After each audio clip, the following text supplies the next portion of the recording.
की रात हो गई थी। आसमान बरसाती बादलों से घिरा हुआ था। हल्की बारिश भी शुरू हो गई थी। शेखर हर रोज की तरह अपनी टैक्सी लेकर सवारी छोड़ने के लिए जा रहा था। शहर से कुछ दूर एक बंगले के पास उसकी टैक्सी रुक गई। सवारी उतारकर वो दोबारा अपनी टैक्सी लेकर शहर की ओर चलने लगा।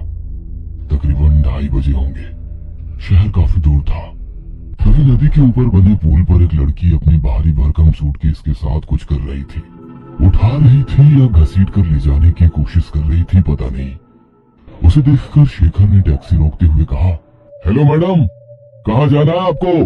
शेखर की आवाज सुनकर वो लड़की थोड़ी हड़बड़ाई। जी, गैलेक्सी अपार्टमेंट चलेंगे? उस लड़की ने पता बताया।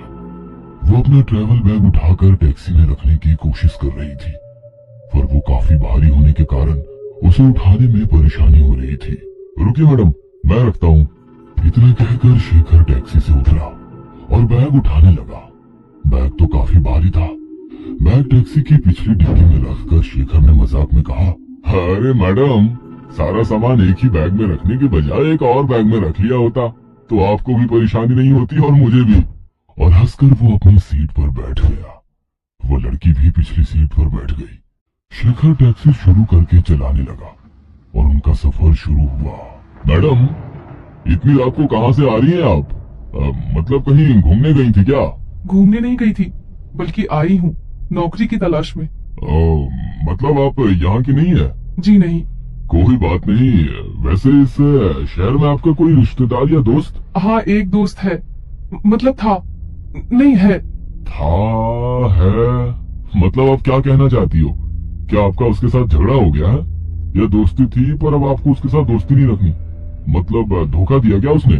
शेखर की बात सुनकर वो लड़की हल्के से मुस्कुराते हुए बोली, कुछ ऐसा ही समझो, पर मुझे धोखा देने वालों को मैं नहीं छोड़ती। उस लड़की की बातें सुनकर शेखर ने पूछा, काफी गुस्से वाली लगती हो आप। वैसे धोखा देने वालों के साथ करती क्या है? मैं जब छोटी थी, करीब 8 साल की, तब बाकी बच्चों की तरह मुझे भी अंधेरे से काफी डर लगता था। हम सब बच्चे मिलकर आस पड़ोस के पेड़ की इमलियां, आम तोड़ने जाते थे। काफी मजा आता था। ऐसे ही एक दिन मेरे पड़ोस वाले लड़के ने धोखे से मुझे खाली पड़े बंगले के अंधेरे कमरे में बंद कर दिया। मैं काफी डर गई थी। मैं खूब रोई, चीखती रही, पर वो मुझे बंद करके जा चुका था। मैं किसी तरह वहां से निकली, पर उसे कुछ नहीं कहा। उसकी बात सुनकर शेखर हंसकर बोला, लड़का थोड़ा शरारती था क्या? बचपन होता ही ऐसा है मैडम, मजाक मस्ती भरा। क्या आज भी उसके साथ आपकी दोस्ती है? नहीं। इतनी भी क्या नाराजगी? अब बचपना समझकर भूल जाइए और दोबारा उससे दोस्ती कर लीजिए। अब उसकी जरूरत नहीं, क्योंकि एक दिन स्कूल बस से घर आते वक्त मैंने उसे दरवाजे से धक्का देकर नीचे गिराया। उसकी बात सुनकर शेखर थोड़ा नाराज हो गया। इतना गुस्सा ठीक नहीं। अगर वो लड़का किसी गाड़ी के नीचे आता तो? शेखर की बात सुनकर वो लड़की गुस्से वाली आवाज में बोली, सही कहा, उसी में वो लड़का मार गया। इतना कहकर वो ठहाका मारकर हंसने लगी। और उसकी अजीब बात सुनकर शेखर का दिल घबरा गया था और गुस्सा भी आने लगा। अब एक अजीब गंभीर सा माहौल बन गया था। शेखर बिना कुछ बोले चुपचाप गाड़ी चला रहा था, तो वो लड़की सामने वाले आईने से लगातार शेखर को घूरे जा रही थी। तुम्हें डर तो नहीं लग रहा ना? सन्नाटे को चीरती उस लड़की की आवाज सुनकर शेखर थोड़ा हड़बड़ा गया। डर? किस बात का डर? भला मैं क्यों डरने लगा? सही कहा, तुम्हें डर क्यों लगेगा? वो भी एक लड़की से। एक कमजोर अकेली लड़की तुम्हारा क्या उखाड़ सकती है? उस लड़की की वो बात सुनकर शेखर चुप रहा। अब उस लड़की की वो बातें शेखर का सर दर्द कर रही थी। शेखर की खामोशी देख दोबारा उसने कहा, सही कहा ना मैंने? तुम यही सोच रहे हो ना? रात के 2 बजने को है, काली रात, सुनसान सड़क, आसपास न कोई मदद के लिए आने वाला, और ऐसे में एक अकेली कमजोर लड़की तुम्हारा क्या बिगाड़ेगी? शेखर खामोश रहा। वो बात बढ़ाना नहीं चाहता था। उसकी खामोशी देखकर उस लड़की ने आईने में शेखर की तरफ देखते हुए कहा, उसे भी यही लगा था। ना चाहते हुए भी शेखर ने उसे पूछा, उसे किसे? वही, मेरा दोस्त। जिसके भरोसे में इतनी दूर नौकरी के लिए आई थी। बेचारे ने सोचा था एक अकेली कमजोर लड़की है, वो भी अनजान शहर, ना कोई पहचान वाला ना कोई पूछने वाला, मेरा क्या बिगाड़ लेगी। उसके साथ कुछ भी कर लेता हूँ, लेकिन इतना कहकर वो धीरे से मुस्कुराई और चुप होकर टैक्सी की आधी खुली खिड़की से बाहर रात के अंधेरे में डूबे और सुनसान इलाके को देखने लगी। टैक्सी के अंदर लगे शीशे से उस लड़की को देखते हुए शेखर सोचने लगा, मुझे तो ये लड़की पागल लगती है। अपने दोस्त का क्या किया होगा इसने? मार डाला होगा।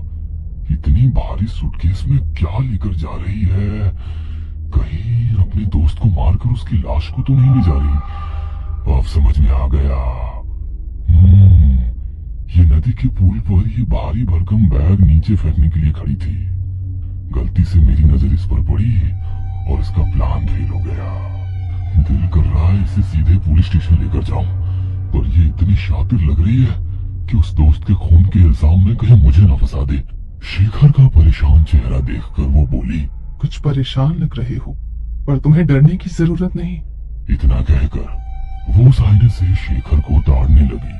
चलो, मेरा अपार्टमेंट आ गया, यहाँ से आगे वाले गेट से अंदर लो। उस लड़की की आवाज सुनकर शेखर होश में आ गया।